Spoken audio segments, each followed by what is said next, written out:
ओम वासुदेवाय नभो नमः।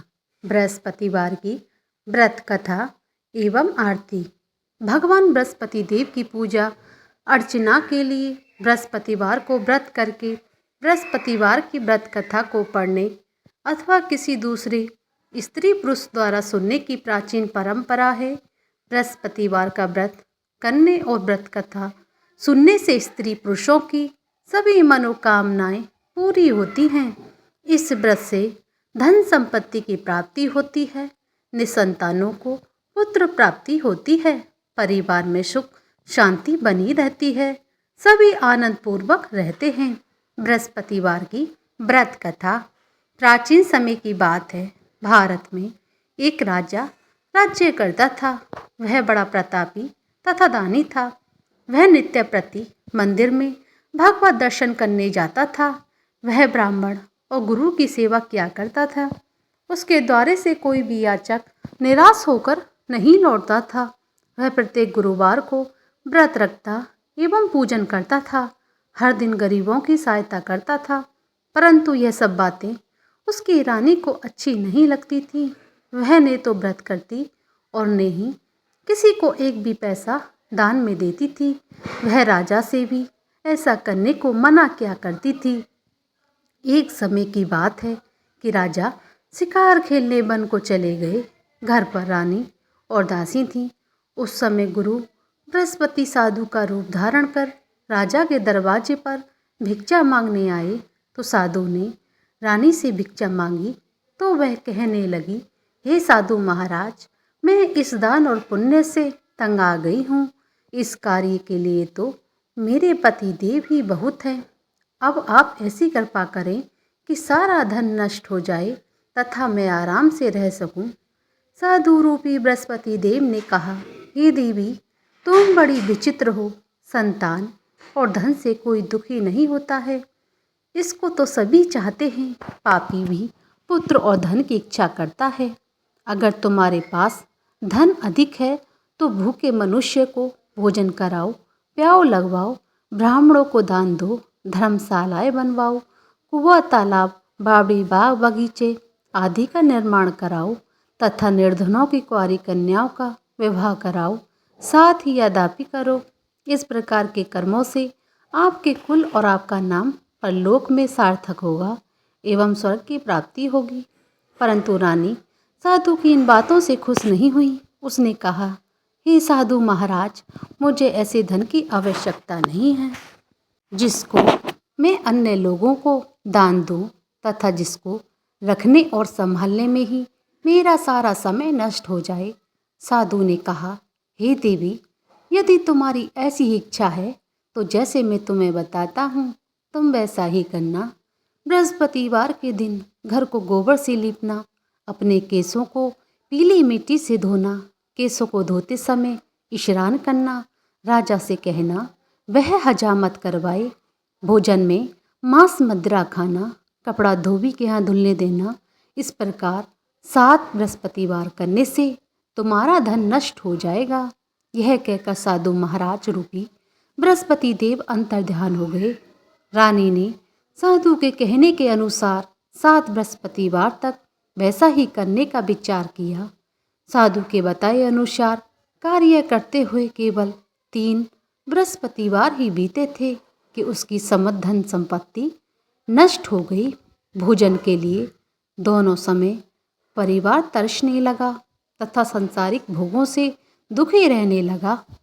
तब वह राजा रानी से कहने लगा कि हे रानी, तुम यहाँ पर रहो, मैं दूसरे देश को जाता हूँ, क्योंकि यहाँ पर मुझे सभी मनुष्य जानते हैं, इसलिए मैं यहाँ कोई कार्य नहीं कर सकता हूँ। मैं अपर देश जा रहा हूँ, वहाँ कोई काम धंधा करूँगा, शायद हमारे भाग्य बदल जाएं। ऐसा कहकर राजा परदेश चला गया। वह वहाँ जंगल में लकड़ी काट कर लाता और शहर में बेचता। इस तरह जीवन व्यतीत करने लगा। इधर राजा के बिना रानी और दासियाँ दुखी रहने लगी। किसी दिन भोजन मिलता और किसी दिन जल पीकर ही रह जाती। एक समय रानी और दासियों को 7 दिन बिना भोजन के व्यतीत करना पड़ा तो रानी ने अपनी दासी से कहा, हे दासी, यहाँ पास ही नगर के मेहरी बहन रहती है, वह बड़ी धनवान है। तू उसके पास जा और वहाँ से 5 सेर बेसन मांग कर ले आ, जिससे कुछ समय के लिए गुजर हो जाएगा। दासी रानी की बहन के पास गई। रानी की बहन उस समय पूजा कर रही थी। बृहस्पतिवार का दिन था। दासी ने रानी की बहन से कहा, हे रानी, मुझे अपनी बहन ने भेजा है, मुझे 5 सेर बेसन दे दो।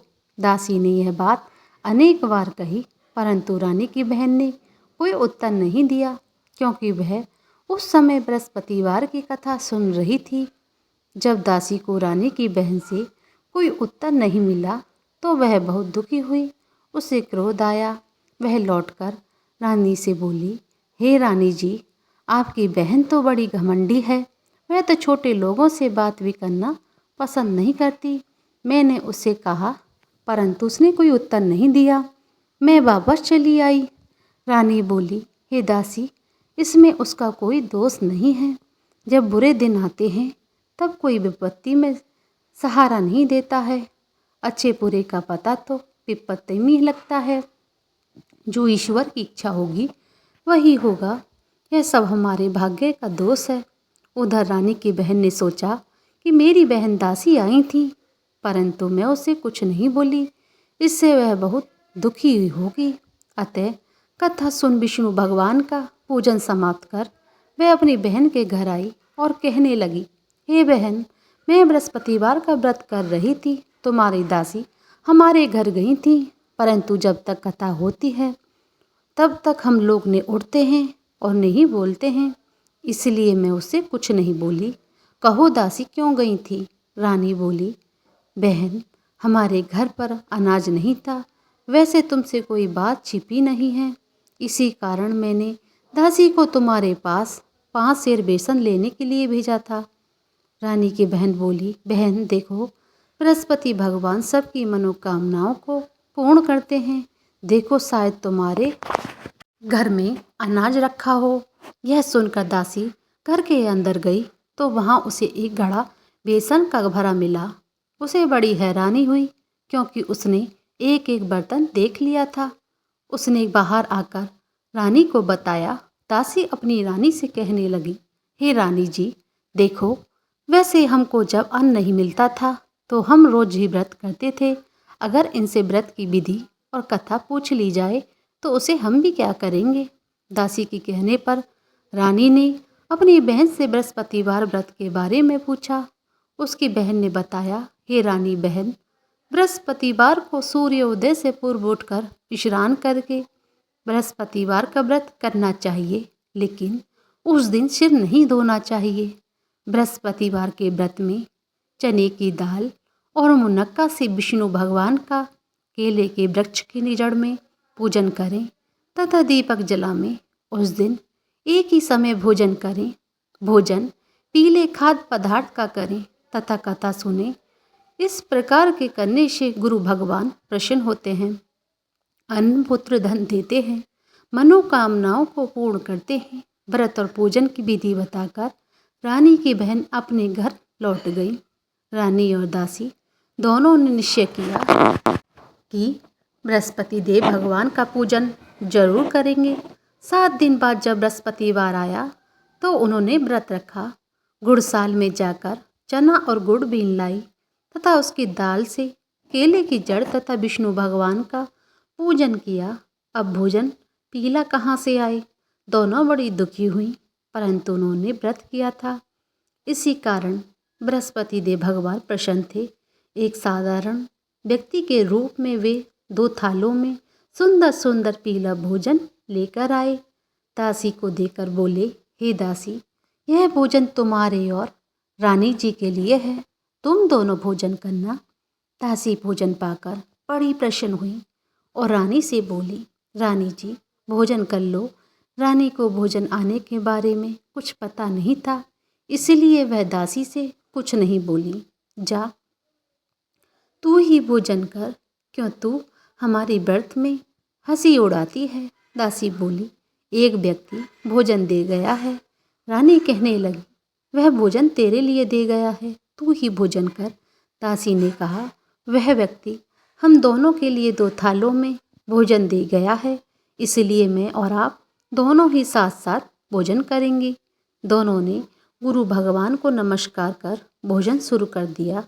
उसके बाद से वे प्रत्येक बृहस्पतिवार को गुरु भगवान का व्रत और पूजन बड़ी श्रद्धा भाव से करने लगी।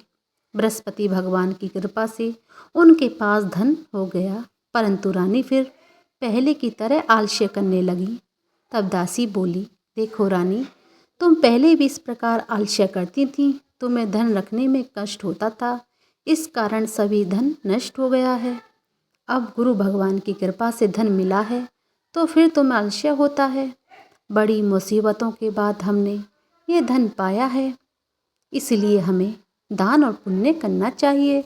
तुम भूखे मनुष्य को भोजन कराओ, प्याओ लगवाओ, ब्राह्मणों को दान दो, कुआं तालाब बावड़ी आदि का निर्माण कराओ, मंदिर पाठशाला बनवाकर दान दो, कुंवारी कन्याओं का विवाह कराओ, धन को शुभ कार्य में खर्च करो, जिससे तुम्हारे कुल का यश बढ़े तथा स्वर्ग की प्राप्ति हो। पितृ प्रसन्न हो। दासी की बात मानकर रानी जी ने इसी प्रकार के कर्म करने शुरू कर दिए, जिससे उनका काफ़ी यश फैलने लगा। एक दिन रानी और दासी आपस में विचार करने लगी, न जाने राजा किस दशा में होंगे, उनकी कोई खोज खबर नहीं है। गुरु भगवान से उन्होंने प्रार्थना की, हे भगवान ने रात्रि में राजा को सपने में कहा, हे राजा उठ, तेरी रानी तुझको याद करती है, अब अपने देश को लौट जा। राजा प्रातःकाल उठकर जंगल से लकड़ियां काटकर लाने के लिए जंगल की ओर चल पड़ा। जंगल से गुजरते हुए वह सोचने लगा, रानी की गलती से उसे कितने दुख भोगने पड़े हैं। राजपाट छोड़कर उसे जंगल में आकर रहना पड़ा है। जंगल से लकड़ियां काटकर उन्हें बेचकर गुजारा करना पड़ा है। उसी समय उस जंगल में बृहस्पति देव एक साधु का रूप धारण कर आए और राजा के पास आकर बोले, हे लकड़हारे, तुम इस सुनसान जंगल में किस चिंता में बैठे हुए हो, मुझे बतलाओ। यह सुन राजा के नेत्रों में जल भर आया और साधु की वंदना कर बोला, हे प्रभु, आप सब कुछ जानने वाले हैं। इतना कहकर राजा ने साधु को अपनी संपूर्ण कहानी सुना दी। महात्मा दयालु होते हैं। वह राजा से बोले, हे राजा, तुम्हारी पत्नी ने बृहस्पति देव के प्रति अपराध किया था, जिसके कारण तुम्हारी यह दशा हुई है। अब तुम चिंता मत करो, तुम्हारी पत्नी ने बृहस्पतिवार का व्रत करना शुरू कर दिया है। अब तुम भी बृहस्पतिवार का व्रत करके चने की दाल व गुड़ जल के लोटे में डालकर केले का पूजन करो, फिर कथा कहो या सुनो, भगवान तुम्हारी सभी मनोकामनाओं को पूर्ण करेंगे। साधु को प्रसन्न देखकर राजा बोले, हे प्रभु, मुझे लकड़ी बेचकर इतना पैसा नहीं बचता जिससे भोजन करने के उपरांत कुछ बचा सकूं। मैंने रात्रि में अपनी रानी को व्याकुल देखा है। मेरे पास कोई साधन नहीं जिससे कोई समाचार जान सकूं। फिर मैं बृहस्पति देव भगवान की क्या कहानी कहूँ, मुझको तो कुछ भी मालूम नहीं है। साधु ने कहा, हे राजा, तुम किसी की बात की चिंता मत करो। बृहस्पतिवार के दिन तुम रोजाना की तरह लकड़ियाँ लेकर शहर में जाओ। तुम्हें रोज से दोगुना धन प्राप्त होगा, जिससे तुम भली भांति भोजन कर लोगे तथा बृहस्पति देव की पूजा का सामान भी आ जाएगा। बृहस्पतिवार की कथा इस प्रकार। प्राचीन काल में एक बहुत ही निर्धन ब्राह्मण था। उसके कोई संतान नहीं थी। वह नित्य पूजा पाठ करता, परंतु उसकी स्त्री बहुत मलिनता के साथ रहती थी। वह नहीं स्नान करती और नहीं किसी देवता का पूजन करती थी। वह प्रातः काल उठते ही सब प्रथम भोजन करती, बाद में कोई अन्य कार्य करती थी। ब्राह्मण देवता बहुत दुखी रहते थे। पत्नी को बहुत समझाते, किंतु उसका कोई परिणाम नहीं निकलता। भगवान की कृपा से ब्राह्मण की स्त्री की कन्या उत्पन्न हुई। वह कन्या अपने पिता के घर में बड़ी होने लगी। वह बालिका प्रातःकाल स्नान करके भगवान विष्णु का जप करती। वह बचपन से ही बृहस्पतिवार का व्रत भी करने लगी थी। पूजा पाठ समाप्त कर स्कूल जाती और अपनी मुट्ठी में जौ भरकर ले जाती और पाठशाला जाने के मार्ग में डालती जाती। जब वह सोने के हो जाते तो लौटते समय उनको बीनकर घर ले आती। एक दिन वह बालिका सूप में उन सोने के जौ को भटक कर साफ कर रही थी। तभी उसकी माँ ने देख लिया और कहा, बेटी, सोने के जौ फटकने के लिए सोने का सूप होना चाहिए। दूसरे दिन गुरुवार था। इस कन्या ने व्रत रखा और बृहस्पतिवार से प्रार्थना करके कहा, हे प्रभु, यदि मैंने सच्चे मन से आपकी पूजा की हो तो मुझे सोने का सूप दे दो। बृहस्पति देव ने उनकी प्रार्थना स्वीकार कर ली। रोजाना की तरह कन्या जौ फैलाती हुई स्कूल चली गई। स्कूल से लौटकर जब वह जौ बीन रही थी तो बृहस्पति देव की कृपा से उसे सोने का सूप मिला। उसे वह घर ले आई, उसे जौ साफ करने लगी, परंतु उसकी माँ का वही ढंग रहा।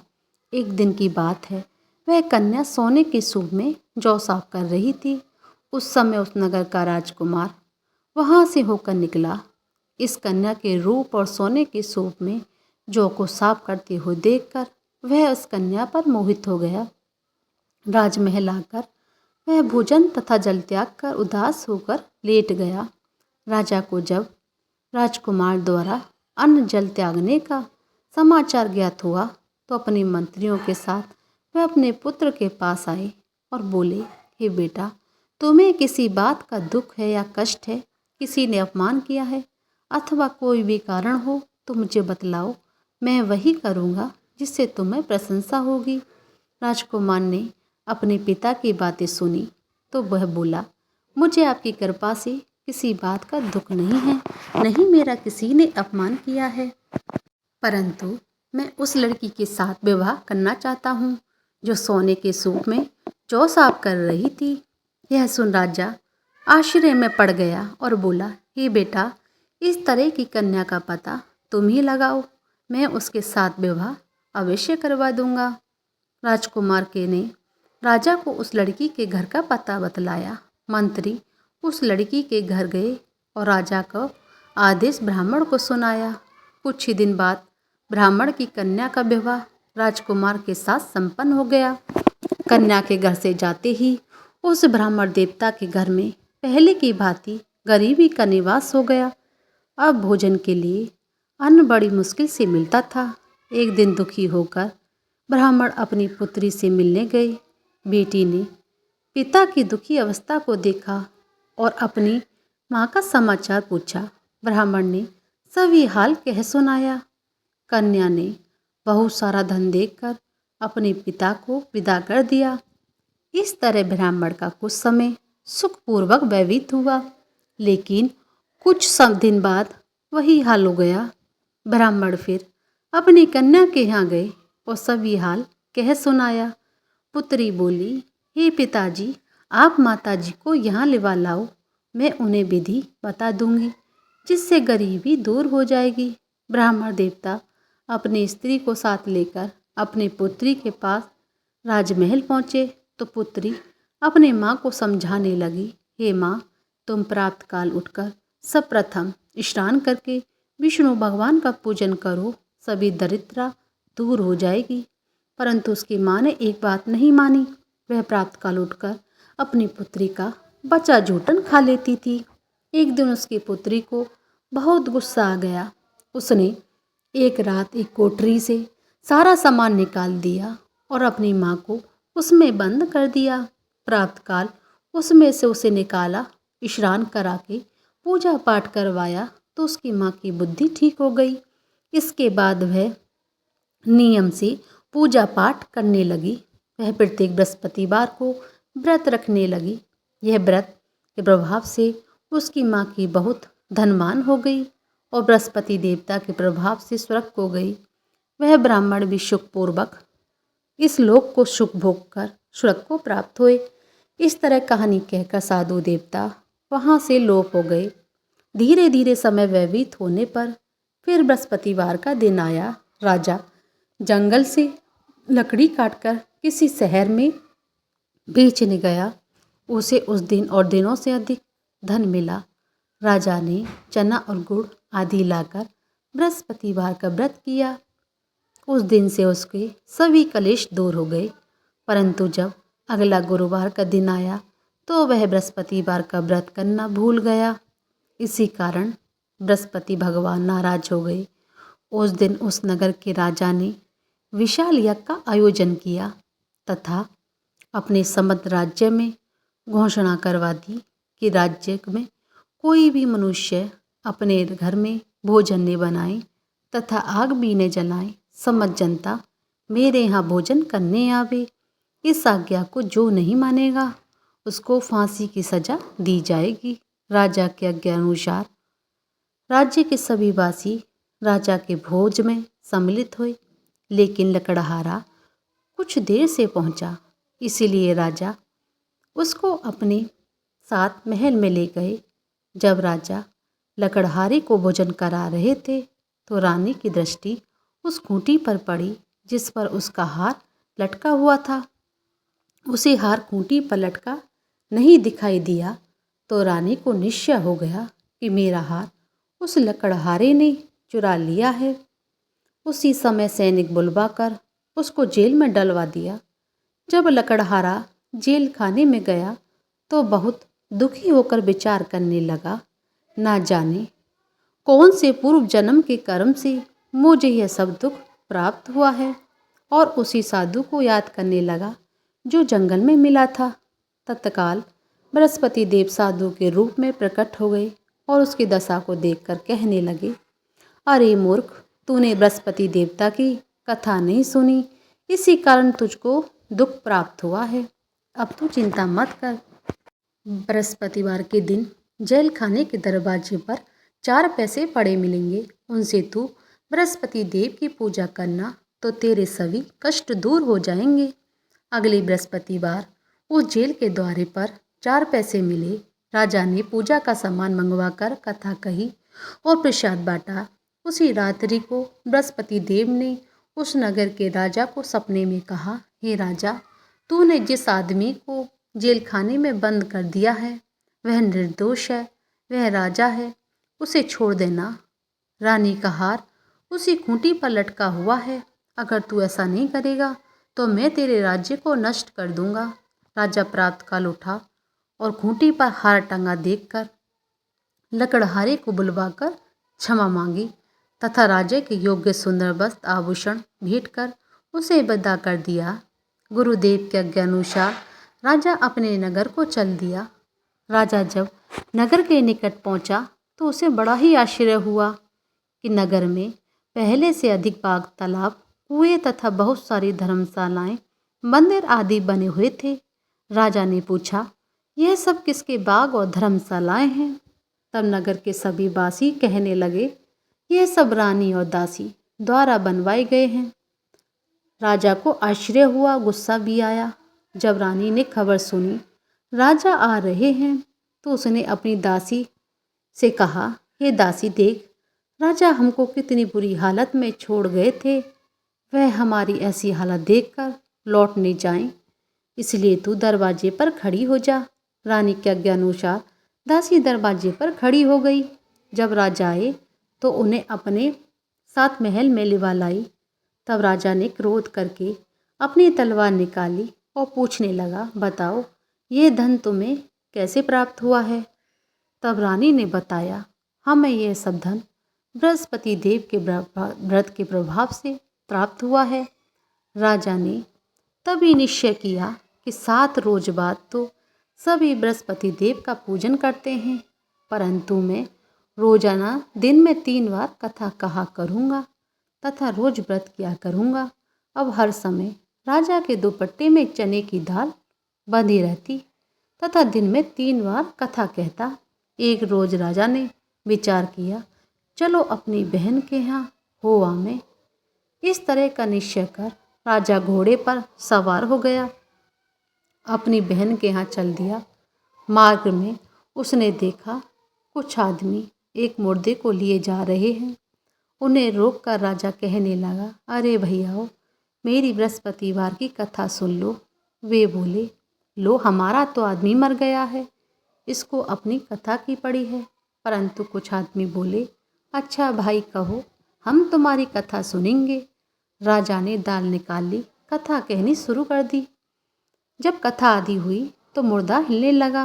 कथा समाप्त हुई तो राम राम करते हुए मुर्दा खड़ा हो गया। राजा आगे बढ़ा। उसे चलते चलते शाम हो गई। आगे मार्ग में उसे एक किसान खेत में हल चलाता मिला। राजा उससे बोला, अरे भैया, तू मेरी बृहस्पतिवार की कथा सुन ले। किसान बोला, जब तक मैं तेरी कथा सुनूंगा, जब तक 4 हरैया जोत लूँगा। जा अपनी कथा किसी और को सुनाना। राजा आगे चलने लगा। राजा के हटते ही बैल पछाड़ खाकर गिर गए तथा किसान के पेट में बड़ी तेजी से दर्द होने लगा। उसी समय किसान की पत्नी रोटी लेकर आई। उसने जब यह सब देखा, अपने पुत्र का सभी हाल पूछा।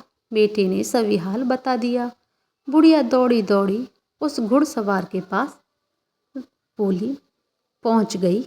उससे बोली, मैं तेरी कथा सुनूंगी, तू अपनी कथा मेरे खेत पर चलकर कहना। राजा ने लौटकर बुढ़िया माई के खेत पर जाकर कथा कही, जिसके सुनते ही बैल खड़े हो गए। किसान के पेट में दर्द बंद हो गया। राजा अपनी बहन के घर पहुंच गया। बहन ने भाई की खूब मेहमानी करी। दूसरे रोज प्रातःकाल राजा जागा तो वह देखने लगा सभी लोग भोजन कर रहे हैं। राजा ने अपनी बहन से जब पूछा, ऐसा कोई मनुष्य है जिसने भोजन नहीं किया हो, जो मेरी बृहस्पतिवार की कथा सुन ले? तो बहन बोली, भैया, यह देश ऐसा है, पहले यहाँ के लोग भोजन करते हैं, बाद में अन्य काम करते हैं। अगर पड़ोस में कोई हो तो मैं देख आती हूँ। ऐसा कहकर बहन देखने चली गई, परंतु उसे कोई ऐसा व्यक्ति नहीं मिला जिसने भोजन नहीं किया हो। फिर वह एक कुम्हार के पास गई, जिसका लड़का बीमार था। उसे मालूम हुआ उसके यहाँ 3 दिन से किसी ने भोजन नहीं किया है। रानी ने अपने भाई की कथा सुनने के लिए कुम्हार से कहा। वह तैयार हो गया। राजा ने जाकर बृहस्पतिवार की कथा कही, जिसको सुनकर उसका लड़का एकदम से ठीक हो गया। अब तो राजा की प्रशंसा होने लगी। एक दिन राजा ने अपनी बहन से कहा, हे बहन, मैं अपने घर जाऊंगा, तुम भी तैयार हो जाओ। राजा की बहन ने अपनी सास से अपने भाई के साथ जाने की आज्ञा मांगी। सास बोली, चली जा, परंतु अपने लड़के को मत ले जाना, क्योंकि तेरे भाई के कोई संतान नहीं होती। बहन ने अपने भाई से कहा, हे भैया, मैं तो चलूँगी, परंतु कोई बालक नहीं चलेगा। राजा ने कहा, जब कोई बालक नहीं चलेगा तो तुम ही चलकर क्या करोगी? दुखी मन से राजा अपने नगर को लौट गया। राजा ने अपनी रानी से कहा, हमने संतान हैं, इसलिए कोई हमारे घर आना पसंद नहीं करता है। इतना कहकर बिना खाए राजा अपनी सैया पर लेट गया। रानी बोली, हे प्रभु, बृहस्पति देव ने हमें सब कुछ दिया है, हमें संतान भी अवश्य देंगे। उसी रात बृहस्पति देव ने राजा को सपने में कहा, हे राजा, उठ, सभी सोच त्याग दे, तेरी रानी गर्भवती है। राजा को ये जानकर बड़ी खुशी हुई। 9वें महीने में रानी के गर्भ से एक अति सुंदर पुत्र की प्राप्ति हुई। जब राजा की बहन ने यह शुभ समाचार सुना तो वह बहुत खुश हुई। बधाई लेकर अपने भाई के यहाँ आई। तभी रानी ने कहा, घोड़ा चढ़कर नहीं आई, गधा चढ़ी आई। राजा की बहन बोली, भाई, मैं इस प्रकार नहीं कहती तो तुम्हें औलाद कैसे मिलती? बृहस्पति देव भगवान ऐसे हैं, जिसके मन में जो कामनाएं रहती हैं सभी को पूर्ण करते हैं। जो सद्भावना पूर्वक बृहस्पतिवार का व्रत करता है एवं कथा पढ़ता है, अथवा सभी को प्रेम पूर्वक सुनाता है, दूसरों को सुनाता है, बृहस्पति देव उसकी सभी मनोकामनाओं को पूर्ण करते हैं। बृहस्पति देव उनकी सदैव रक्षा करते हैं। जो संसार में सद्भावना व सच्चे हृदय से बृहस्पति देव का पूजन करते हैं, उनकी सभी मनोकामनाओं को उसी प्रकार पूर्ण होती है, जैसे रानी और राजा ने बृहस्पति देव की कथा को गुणगान किया। उनकी सभी इच्छाएं बृहस्पति देव ने पूर्ण की। मनुष्य को हृदय से उनका मनन करते हुए जय जयकार करना चाहिए। बृहस्पति देव भगवान की जय। विष्णु भगवान की जय। बृहस्पति देव भगवान की आरती। ओम जय बृहस्पति देवा, स्वामी जय बृहस्पति देवा। छिने छिने भोग लगाऊं, कदिली फल मेवा। ओम जय बृहस्पति देवा, तुम पूरन परमात्मा, तुम अंतर्यामी। जगत पिता जगदीश्वर, तुम सबके स्वामी। ओम जय बृहस्पति देवा, चरणामृत निज निर्बल, सब पातक हरता। सकल मनोरथ दायक, कृपा करो भरता। ओम जय बृहस्पति देवा, तन मन धन अर्पण कर, जो जन शरण पड़े। प्रभु प्रकट तब होकर, आकर द्वार खड़े। ओम जय बृहस्पति देवा, दीन दयाल दयानिधि, भक्तन हितकारी। पापी दोष सब हरता, भव बंधन हारी। ओम जय बृहस्पति देवा, सकल मनोरथ दायक, सब संजय हारी। विषय विकार मिटाओ, संतन सुखकारी।